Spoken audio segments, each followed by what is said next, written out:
한국교회와 함께하는 열린 간증, 어메이징 그레이스 진행을 맡은 아나운서 송정훈입니다. 예, 반갑습니다.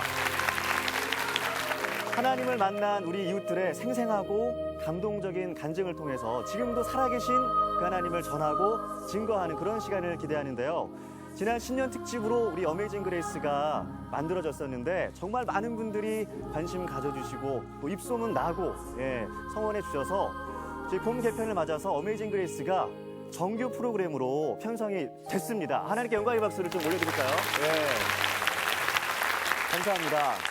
이제 더 많은 분들의 간증을 나눌 수가 있는 자리가 마련됐는데 우리 어메이징 그레이스에 특별히 또 소중한 한 분을 모셨습니다. 우리 서울 나들목교회 박원영 목사님께서 자리해 주셨습니다. 안녕하세요, 목사님. 네, 안녕하세요. 반갑습니다, 여러분. 우리 목사님도 이제 지도 목사님으로 어메이징 그레이스와 함께 하실 텐데 많은 분들의 간증을 듣고 나누실 텐데 어떤 마음이신가요, 혹시? 네, 우리가 한 사람이 예수를 믿고 간증을 한다고 하는 것은 그 사람에게 있어서 하나님과 결정적인 만남이 없이는 은혜를 나누기가 쉽지 않습니다. 그런 고백을 통해서 우리 간증하는 모든 성도들이 정말 믿지 않는 불신자들과 또 그동안 갈등하고 좌절에 빠져 있는 성도들에게 아주 큰 힘이 되리라고 그런 기대를 합니다. 기대하겠습니다. 기대하시겠군요. 네, 알겠습니다. 목사님도 기대하고 저도 기대하고 또 우리 앞에 계신 분들, 방송을 보시는 분들도 아마 1회니까 큰 기대감이 있으실 텐데요. 하나님께서 그 기대감을 또 충분히 채워주시리라 믿습니다. 또 우리 한마음교회 그 많은 관심들이 있었습니다. 그 중에서도 굉장히 인상적인 게 그 주먹색에 몸담으셨던 우리에게는 일명 뭐 형님으로 불리시는 분들 있잖아요. 그 형님이 직접 우리 한마음교회에 가셔서 감동을 받았다 하시며 등록을 했다는 일화가 전해지고 있어요. 그리고 특별히 그 등록란에 인도자 이름에 CBS라고 박수 한번 주세요. 저희가 이런 방송이고요. CBS. 정말 감동을 전하는 그런 방송인데 특별히 한마음교회 우리 김성로 목사님께서 오늘 또 이 자리에 함께하고 계십니다. 목사님. 네, 그런 기적들이 일어나고 있는데 어떤 마음이신가요? 저는 이제 이 놀라운 것을 보면서 싸이가 동영상 하나로 세계를 평정했지 않습니까? 그랬죠. 그래서 이 프로그램을 통해서 저는 확신합니다. 예수께서 십자가 달려 죽으시고 부활하셔서 이 부활의 복음으로 말미암아 국내 복음화뿐만 아니라 세계 복음화가 이루어질 줄 큰 확신 가운데 기대하고 있습니다. 감사합니다. 세계 복음화까지 감사합니다, 목사님. 그럼요. 알겠습니다. 우리가 그 어메이징 그레이스 이제 첫 번째 간증을 들어볼 텐데요. 먼저 화면으로 그 간증하실 분 만나보시죠.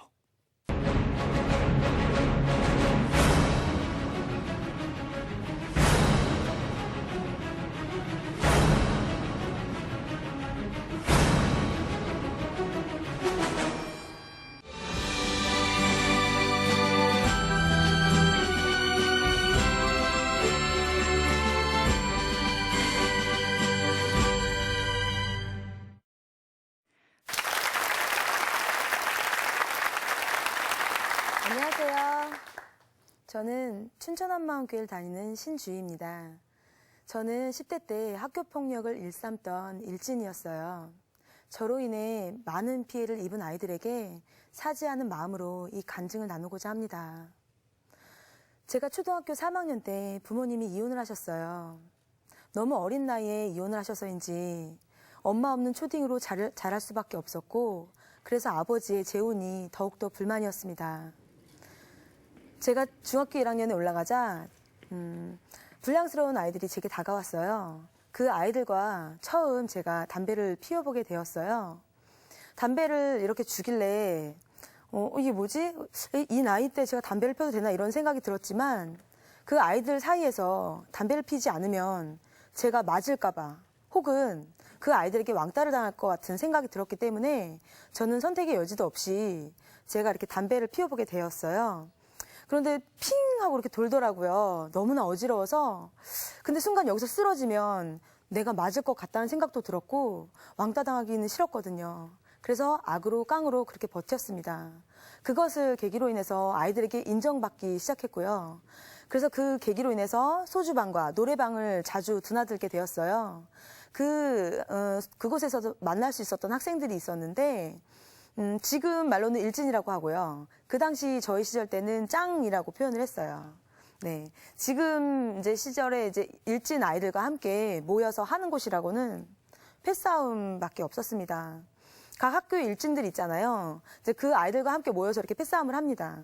근데 여러분, 어떻게 생각하세요?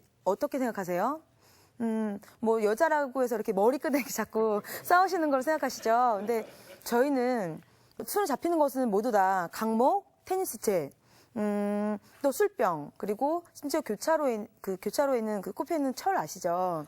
네, 그것으로 이렇게 흉기로 사용해서 또 이렇게 싸움을 했었습니다. 그렇게 폭력을 일삼던 제가 어느새 그 지역의 짱이 되어 있었어요. 중학교 2학년에 이제 올라가자 직속 후배가 생겼습니다. 직속 후배들을 수시로 괴롭히기 시작했었는데요. 시간이 남으면 집합을 시켜놓고 아이들을 일렬로 세워놓고 아침부터 저녁까지 때렸습니다. 해가 뜰 때 때렸는데 해가 지더라고요. 그리고 그렇게 해서인지 저만 보면 아이들이 화장실에 가서 도망가서 울었어요. 그럼 전 여지없이 그 학생을 쫓아가서 화장실에 있던 애를 또 다시 잡아서 또 때리고, 또 그렇게 저희들만 보면 그래서 무서워서인지 90도로 이렇게 인사를 하지 않는 학생은 단 한 명도 없었습니다. 90도에서 조금만 빗나가게 인사를 해도 여지없이 구타의 대상이 되기도 했었습니다. 그렇게 또 하루는 길을 가던 학생을 골목으로 끌고 오라고 시켰습니다. 왜냐하면 그 학생이 입고 있던 점퍼가 유행을 타던 옷이었거든요. 그래서 제가 입고 있던 옷을 벗기고, 그리고 그 아이가 입고 있던 옷을, 좋은 점퍼를 제가 입었습니다. 네, 그렇게 또 폭력을 일삼았는데요. 그 일로 인해서 제가 학생과를 자주 드나들었어요. 학생과에 갔는데 어느 날 아버지와 이렇게 너무나 닮은 분이 거기 계시는 거예요. 근데 순간 맞을까봐 너무 무서웠거든요. 왜냐하면 늘 맞았으니까. 그래서 근데 점점 다가가면 갈수록 저희 아버지신 거예요. 그래서 정말 순간 너무 정신이 번쩍 들었어요, 제가. 근데 아버지께서 그날 학생과에서 저를 퇴학시키겠다고 그 말을 들으시고 학생과에 오셔서 무릎을 꿇고 주의를 한 번만 용서해 달라고 선처를 바라고 계셨습니다. 그 옆에 있던 저는 같이 말썽을 피우던 아이들과 같이 갔는데요. 그 아이들의 그 시선이 어떻게 볼까 하는 생각만 더 컸기 때문에 아버지의 모습보다는 그런 아버지가 더 창피하기만 했습니다. 그렇게 같이 아이들과 갔잖아요. 그 애들의 몇 가지 대신 맞겠다면서 제가 큰 소리를 치는 허세를 부리기도 했었습니다. 한 친구가 있었는데요. 자취방을 하나 이제 만들어 놓고, 그리고 그곳이 아지트가 되었었어요. 저희가 모여서 하는 짓이라고는 정해져 있었는데 그 당시 인기가 있었던 것이 꽤 많았습니다. 두 가지만 말씀드리면 하나는 담배방이라고 합니다. 그 당시에 담배를 이제 불에 붙이잖아요. 그럼 뜨겁잖아요. 그럼 그 상태에서 상처가 되고 바로 흉터로 남습니다. 근데 이런 것들을 왜 했냐면요. 잔인한 고통이잖아요. 그것을 이겨내는 것이 강한 아이로 인정을 받았기 때문에, 심지어 어떤 학생들은 이쪽에서부터 이쪽 끝까지 일렬로 이렇게 담배방을 하는 학생들도 있었어요. 그것이 많으면 많을수록 강인한 아이, 잘 노는 아이로 인정받았기 때문입니다. 또 하나는 문신이었는데요. 그때 당시, 그러니까 지금으로는 타투 아시죠? 타투라고 합니다. 그 피부 깊숙이 안으로 그 액체가 스며들게 되는데요. 그것을 문신이라고 합니다. 그렇게 저희가 서로 잔인하게 우정을 맹세하기도 했었습니다. 그리고 한 번은 아찔했던 기억이 나는데요. 저와 제 친구 2명이서 서울을 이제 가게 되었어요. 저희가 이제 서울에 딱 도착하자마자 이제 전봇대가 이렇게 쭉 이렇게 나란히 있었어요. 전봇대에 붙어있는 전단지가 저희들의 시선을 단번에 멈추게 했습니다. 그 전단지에는 월 90만 원 숙식 제공이라고 쓰여 있었어요. 당장은 뭐 숙식이 급선무였기 때문에, 또 16살인 저희가 90만 원이면 꽤 큰 돈이었거든요. 근데 숙식이 급선무였기 때문에 일단 무작정 막 이제 찾아서 공중전화를 찾아서 이제 전화를 걸었습니다. 그리고 커피숍에서 그들을 기다렸어요. 잠시 후에 남자 한 명, 여자 한 명 이렇게 오더라고요. 딱 오셨는데 포스가 남다르더라고요. 저희한테 이렇게 말씀하시는 거예요. 주방 일을 도우고 청소만 도와주면 돼. 네. 와, 저희 생각엔 90만 원이면 꽤 큰 돈인데 그것만 하면 된다고 하니까 선뜻 무작정 아무것도 모르는 저희들이 그 삐까뻔쩍하고 큰 외제차에 올라타게 되었어요.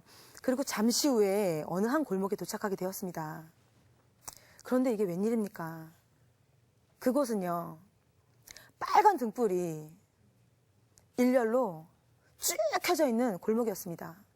마치 성냥각 안에 성냥개피가 일렬로 나란히 줄을 서서 있듯이 마루인형 같은 여자들이 쭉 서 있었습니다. 이상했습니다. 무서웠어요. 한 번도 듣지도 보지도 못했던 성매매촌이라고 하는 곳이었습니다. 저희는 전봇대에 붙어있는 전단지만 보고 전화를 걸었을 뿐인데 어느새 그 세계 안으로 들어와 버렸습니다. 도망가고 싶었지만 도망을 갈 수가 없었어요. 잠시 후 그분들이 저희에게 방 안으로 들어오라고 하시더라고요. 그래서 저희가 방 안에 들어가서 주방일과 청소를 도우기 시작했습니다. 그런데 그 다음 날이었던 것 같아요. 정말 다행히도 밖에서 누군가 문을 콱콱콱 두드리시는 거예요. 너무 놀라서 아침 일찍에 이렇게 잠을 깨서 나왔어요. 그런데 그 주인이 원래는 저녁에 영업을 마치고 밖에서 문을 걸어 잠그고 갑니다. 저희가 함부로 도망갈 수가 없습니다. 쾅쾅쾅 두드리길래 이렇게 커튼을 이렇게 싹 치웠거든요. 근데 그곳은 안에서는 밖을 볼 수 있고 밖은 안을 볼 수 없습니다. 다 커튼 쳤는데 아버지 얼굴이 딱 달덩이처럼 보이시는 거예요. 순간 살았다가 아니라 난 이제 맞았다 이 생각에. 그런데요, 내가 여기 조만간 더 있다가는 저 언니들처럼 될 수도 있겠다는 생각이 강하게 왔기 때문에 어떻게든지 나가고 싶었습니다. 그 당시 제게 삐삐가 있었어요. 지금 아이들은 휴대폰 시대잖아요. 그런데 저희 시대는 이게 삐삐가 있었거든요. 근데 잦은 가출로 인해서 아버지가 제 삐삐 비밀번호를 알아내셨어요. 그리고 저와 제 친구가 나 여긴데 너 어디니? 이러면 제가 나 여기야. 지금 서울 어딘데 너 일로 와. 이렇게 서로 음성을 주고받은 음성 메시지를 아버지께서 들으시고 그렇게 찾으러 오신 것입니다. 저는 그 지역 일대가 미성년자를 채용했다는 이유로 전 지역이 수많은 벌금을 물고 문을 닫게 되었습니다. 그렇게 아무 일도 없었다는 듯이 저는 다시 학교로 돌아오게 되었어요. 당연히 정학을 맞고 근신 중에 있었습니다. 그런데도 여전히 정신을 차리지 못하고 저는 그 다음날 또다시 폭주족 아시죠? 네, 그 오토바이를 타고 돌아다녔습니다. 술을 마시고 병을 깨서 패싸움을 하는 것은 기본이었고요. 또 경찰서에 쉴 새 없이 불려갔습니다. 늘 보호관찰 대상이었던 저는 사회에서 제가 하는 짓이 그렇게 무서운 죄, 큰 죄가 되는지 전혀 몰랐습니다. 학창시절 밥 먹듯이 가출을 하던 저는요 정말 몰랐는데요. 365일이잖아요, 1년이. 350일을 가출했더라고요. 늘 밥 먹듯이 가출을 하던 제가 아버지께서는 늘 찾아다니셨고 그렇게 붙잡히면 개가 몽둥이로 맞듯 그렇게 개 빼듯이 맞았습니다. 정말 지금도 비만 오면 온몸이 쑤셔요. 그러나 사랑의 매 엿새리라고 생각합니다. 그런데요, 그 수도 없는 매질이 저의 잦은 가출을 잠재워 줄 수는 없더라고요. 안산으로 제가 또다시 가출을 하게 되었어요. 근데 제가 조금 그 예전보다는 조금 더 오래 긴 시간 동안 가출을 했어서인지 가족 회의가 열렸습니다. 그래서 언니가 저를 찾아올 분이 그런 언니가 아니거든요. 저 오히려 아버지보다 더 많이 매를 들었으면 들었지. 근데 그 언니가 저를 찾아왔어요. 그리고서는 아버지의 마음을 이야기해 주는 거예요.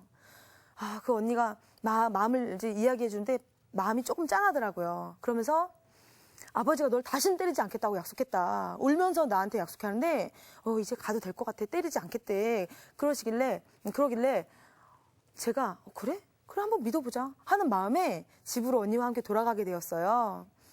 집을 돌아가니까 그날 아버지께서 맛있는 밥상을 차려주시고 돌아와서 주무시더라고요. 근데 저는 방 안에서 자려고 하니까 언제 때릴까 하는 그런 고통에 그런 아주 그냥 마음이 너무 이 심장이 벌렁벌렁 거리더라고요. 그런데 진짜 하룻밤 자고 나니까 그 다음날 아버지가 저를 쳐다보시는데 하트에 그 뿅뿅뿅 이렇게 하트 뿅뿅 이렇게 너무 사랑스러운 눈빛으로 저를 쳐다보시면서 내 안에 예수님 계시는데 내가 너를 어떻게 때리겠니? 이런 말씀을 하시는 거예요. 그러면서 막 우세요. 그래서 내가 이렇게 봤는데 좀 약간 부담이 들더라고요. 내가 그렇게 말썽을 많이 폈어. 이제 우리 아버지가 드디어 정신이 어떻게 되셨나 보다. 이런 생각을 했거든요. 그런데 알고 보니까 그 시점에 아버지께서 춘천 한마음교회를 다니시면서 예수님을 주인으로 영접하셨다고 들었습니다. 집에 돌아온 저는 아버지의 마음이 여느 때와 달랐고 저의 삶에 회의도 되기도 했습니다. 그래서 아버지께서 권유하시더라고요. 주야, 복학을 해보면 어떻겠니? 그러시길래 저는 아버지의 말씀에 순종했습니다.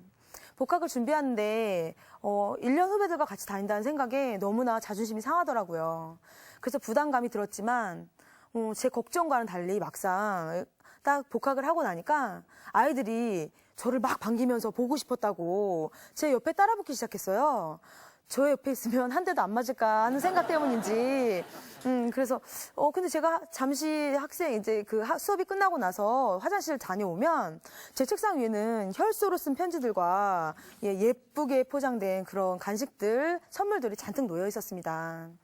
그래서 저는 정말 쉽게 그렇게 중학교 3학년 복학생 생활을 보낼 수가 있었습니다. 졸업식 날 아이들이요, 교문 앞에서 저 끝까지 일렬로 서서 제게 90도로 인사를 했습니다. 같은 학년인데 선배님 졸업식 축하드립니다 라고 인사를 하더라고요. 저는 물론 좋았습니다. 하지만 그 옆에 계시던 저희 부모님께서는 그 모습을 보시고 많은 눈물을 흘리셨다고 해요. 그렇게 파란만장한 중학교 시절을 뒤로 하고 저는 고등학교에 입학하게 되었어요. 제가 입학한 고등학교는 조금 노는 아이들이 가는 학교였어요. 남녀공학이에요. 근데 그 학교에서는 말썽꾸러기 아이들을 이제 선도부, 학교 학생 선도부가 담당하게 해서 그 아이들을 맡게 했습니다. 왜냐하면 놀던 선배의 말은 후배들이 잘 들을 것이라고 생각했기 때문입니다. 당연히 저는 선도부가 되었습니다.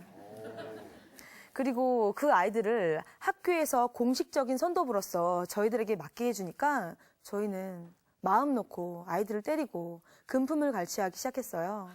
심지어는 그 아이들에게 뺐거든요. 이제 규정에 어긋나는 술, 이런 흉기 또는 담배, 라이터 이런 것들을 빼서요. 그 다음에 제가 학생가로 그 물품을 반납합니다. 그런데 반납을 해야 할 물품까지도 제 친구들과 함께 모여서 사용을 하고는 했습니다. 그렇게 더욱더 담대해지기만 했습니다.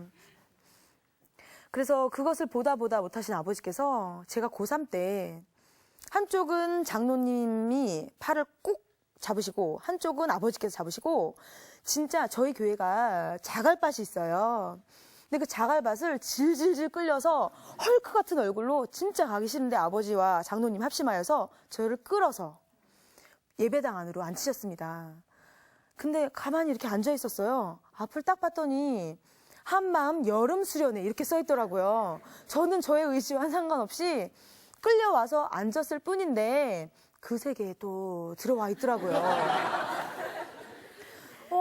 앉아서 말씀을 듣는데 아무 말씀도 들리지도 않고 누가 살아계십니다라고 자꾸 얘기는 하시는데 잘 믿어지지는 않더라고요. 그런데 순간 한 말씀이 싹 지나갔는데 그 말씀이 그 화살 확 쏘듯이 제 심장과 온 마음을 확 지배해버렸던 말씀이 있어요. 예수님을 주인으로 믿지 않아서 자살을 하면 지옥이다. 이 말씀이 제 온 몸과 마음을 지배해버리더라고요. 그래서인지 살면서 제가 죽고 싶다는 생각이 들 때 자살을 할 용기는 나지 않더라고요. 고등학교 졸업쯤에 대학을 가라고 하시는 아버지의 권유로 또다시 두 번째로 순종하게 되었습니다.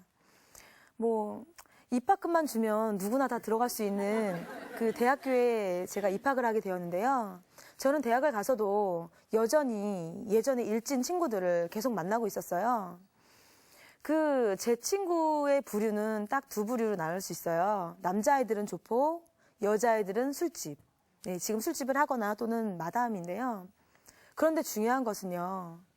누구나 다 친구들 있으시잖아요. 저에게는 친구가 가장 소중했거든요. 그런데 제가 눈빛만 보아도 마음을 서로 알 수 있었던 친구들 5명 중에 3명이 모두 자살을 하고 말았습니다.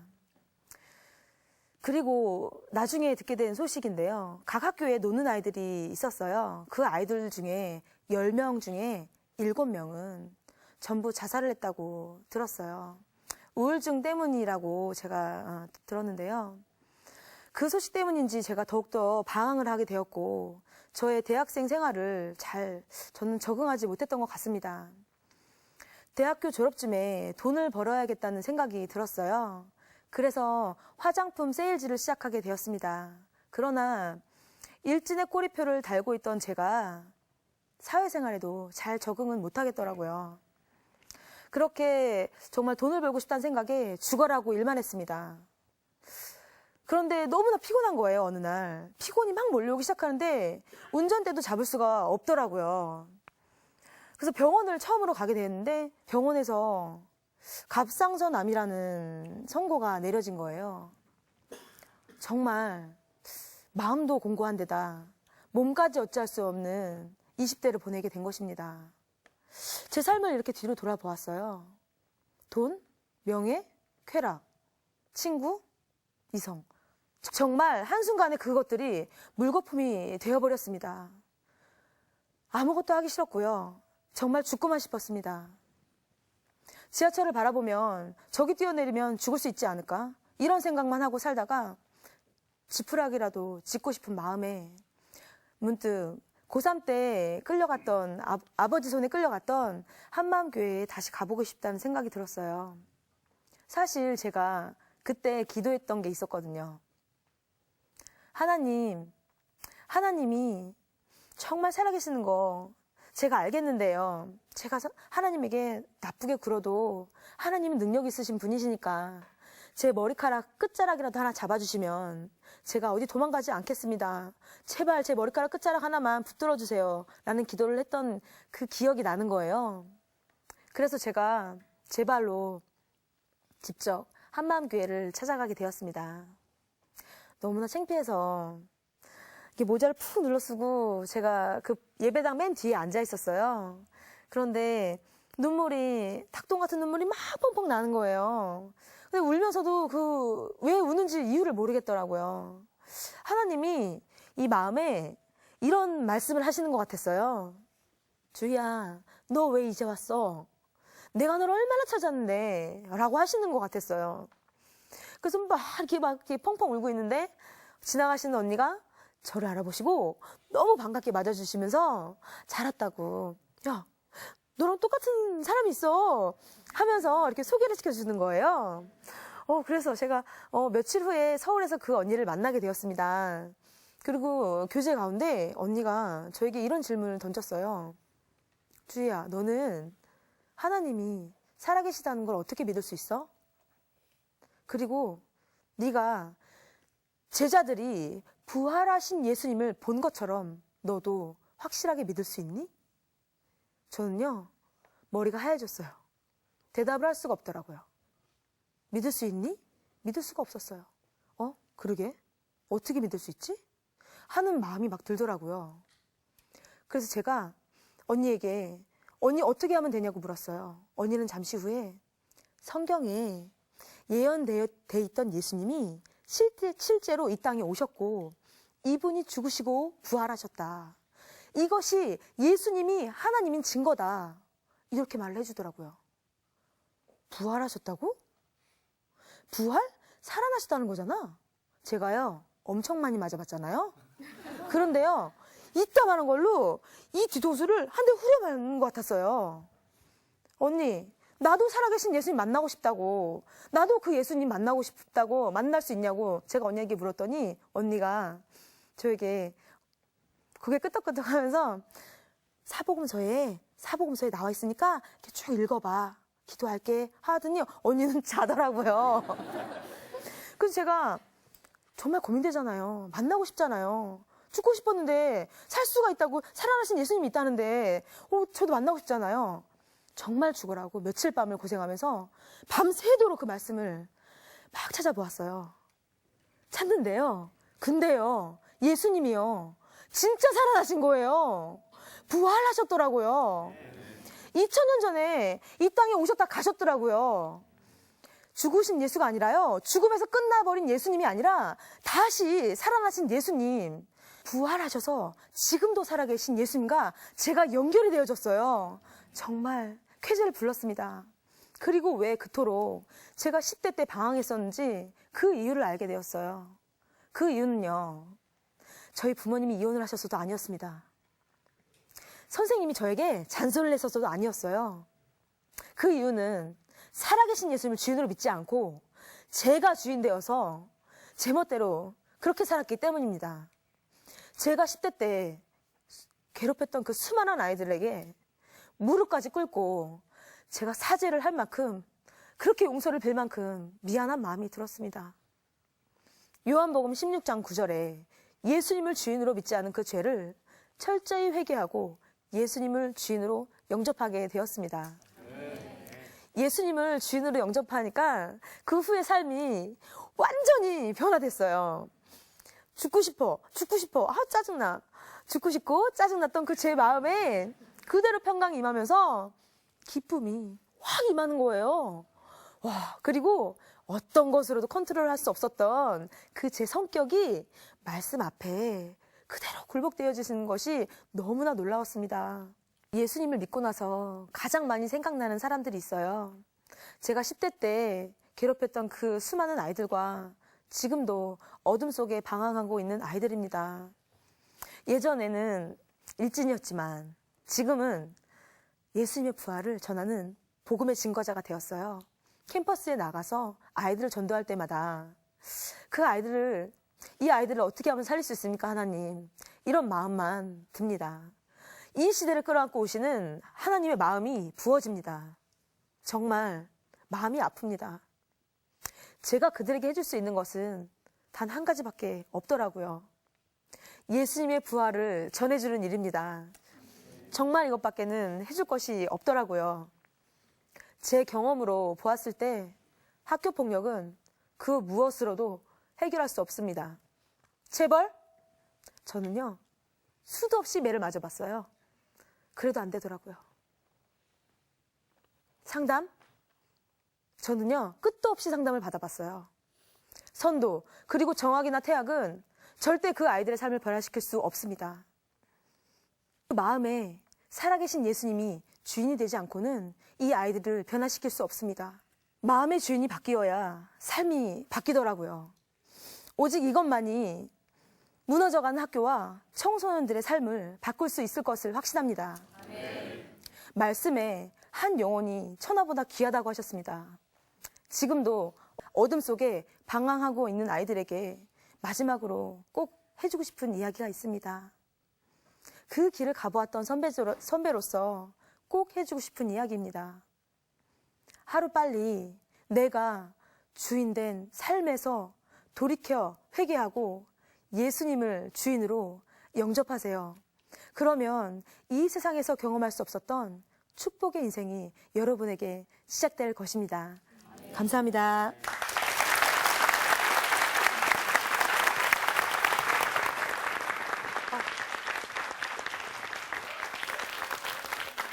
네, 우리 신주희 자매의 생생한 그 삶을 함께 들으셨는데 눈물 흘리시는 분도 계시고 막 몰입이 되네요. 그 초반부에 일진 얘기하셨을 때는 살짝 저도 눈을 좀 못 마주치겠더라고요. 네. 아무튼 이렇게 변화된 삶을 살고 지금은 그 열정으로 캠퍼스에서 복음을 전하시는 그런 자매가 되셨는데 우리 목사님 어떻게 간증 들으셨어요? 참 이 감동적인 한 인생의 그 드라마 중에 지금 살고 있는 그 모델을 보는 것 같은데요. 우리가 인생에 있어서 내 마음의 주인이 누구냐가 중요하다 그랬잖아요. 내 마음의 주인이 세상이든지 명예든지 물질이든지 이성이든지 이것은 일시적이거든요. 그렇기 때문에 그 마음의 주인을 예수 그리스도를 모시고 그 주님과 결정적인 만남을 통해서 인생이 바뀌었다는 겁니다. 그랬을 때에 자기 한 인생에 내가 무엇을 위해 살 것인가로 하는 사명이나 비전을 가지게 되었는데 네. 아마 오늘날 우리 많은 사람들에게 있어서 우리 신주희 자매처럼 중고등학생들에게 이런 그야말로 일진회와 같은 패거리, 조폭 같은 이런 일들이 있으면 좀 나중에 좀 상담 코너를 우리 주희 자매가 좀 맡으면 굉장히 좋은 도움이 될 것 같아요. 예, 예. 예, 뭐 아마 졸업할 때에 그 후배 학생들이 인사를 하던 것처럼 예. 나도 해봤어. 예, 해봤어. 알아. 네 맘 알아. 예, 안다. 그리고 예. 또 고3 때도 선도부에 가가지고 다 그 내용을 아니까 네. 아마 어디 학교에서 우리 신주희 자매를 초대해서 그런 상담 코너의 선생님으로 요새 그런 코너가 많이 있으니까 그렇죠. 굉장히 예. 좋을 것 같아요. 예, 예. 아마 그런 기대를 센스 있는 학교가 한번 어. 먼저 초대하기를 바랍니다. 우리 어메이징 그레이스 이후로 더 많이 바빠지실 것만 같아요. 그럴 우리 것 같습니다. 신주희 자매. 네. 아, 고맙습니다, 목사님. 예, 아유, 감사합니다. 예. 네. 오늘도 복음의 능력이 우리의 삶을 어떻게 변화시키는지 들어볼 수 있는 정말 놀랍고 기적 같은 그런 시간이었는데요. 한국교회와 함께하는 열린 간증, 어메이징 그레이스. 오늘은 여기까지입니다. 한국교회와 함께하는 열린 간증, 내가 만난 하나님을 소개하는 시간인데요. 누구라도, 어느 교회라도 어메이징 그레이스에 참여하실 수가 있겠습니다. 지금까지 함께해 주신 우리 춘천 한마음교회 성도님들, 또 우리 간증해 주신 분 감사드리고요. 또 시청해 주신 여러분 고맙습니다. 내일 오겠습니다. 안녕히 계십시오. 수고하셨습니다. 수고하셨습니다.